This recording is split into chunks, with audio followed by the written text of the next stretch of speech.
series. How did it come about to get Arizona State to come here?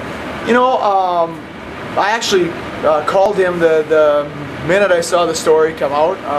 When I was the president of our Coaches Association, I did work with the club hockey programs as well, and at our convention I'd go speak to them, and so I knew who Greg was, and knew he ran a great club hockey program for Arizona State. And so when the story broke, I reached out to him and just said, hey, congratulations, it's awesome. I thought it was really neat that not only that I was doing it, but that they were giving him the opportunity to be the coach. I think he had earned that, right, with the job he did, and also that he helped raise the money. Mm-hmm. So I thought it was great that he had earned that opportunity to be the head coach. And so he called me back, we talked, and I just asked if he wanted to play.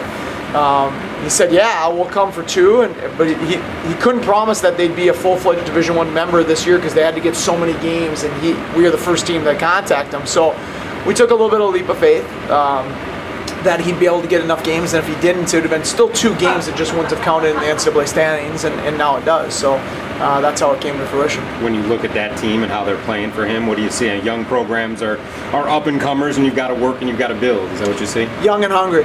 Young, hungry, competitive. They've had some good wins this year. They won in Alaska. They swept Lake State. Lake State's got a good team. They're playing pretty good right now. They went up to Clarkson a couple weekends ago, played 2 real close games, I think 3-2 and 3-1. So they're pretty good. And I think he's got a mix. He's got some transfers. They got some kids that were really, really good club players that are older. They got a good freshman class. We're familiar with some of them from the BC League and from the USHL. So, there's no doubt in the future, they're going to be a real power, and I think that they're very, very competitive right now in their first year of Division I.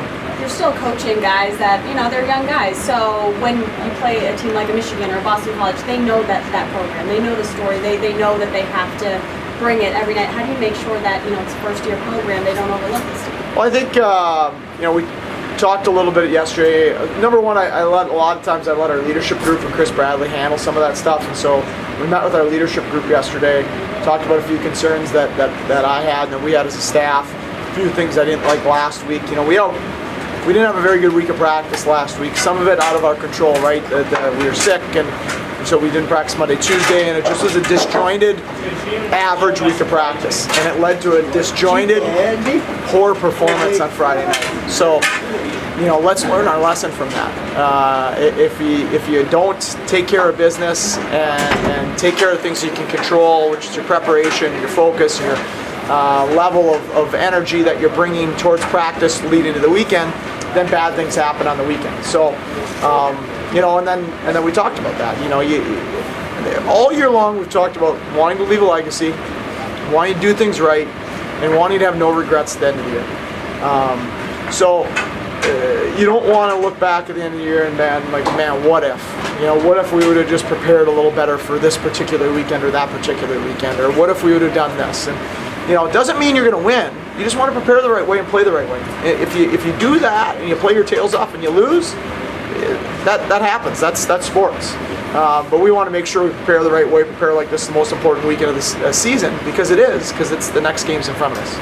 How crazy was that Harvard game for you guys? It seemed like while they had more chances you guys had were pretty good. Breakaway opportunities here and there. I mean, any one of those goals squeaks through and it could be a different game. Yeah, actually, how we grade out chances, we had higher chances than they did. They had more shots than we did. I thought more of their shots were the perimeter. Now, they had some great chances too. But we did a really good job of creating high-quality scoring chances, as you said, especially in the latter 30 to 35 minutes of the game. I don't know. I've never been part of a game like it where there was that much offense created and teams were playing that hard and that competitive, yet nothing was going in. And sometimes, it's 0-0 game. You're like, well, it must have been boring. It must have been nothing going on, or both teams were playing real passive, and couldn't have been further from the truth. I think, there's 38. The way we mark it, there's 38 scoring chances in the game. There's 75 shots in the game. There's 8 posts in the game. So. And you had 2 really high quality goalies kind of looking each other in the eye daring the other one to blink first a little bit. And that's probably as good of a combined goaltending performance as I've seen in a long time in college hockey.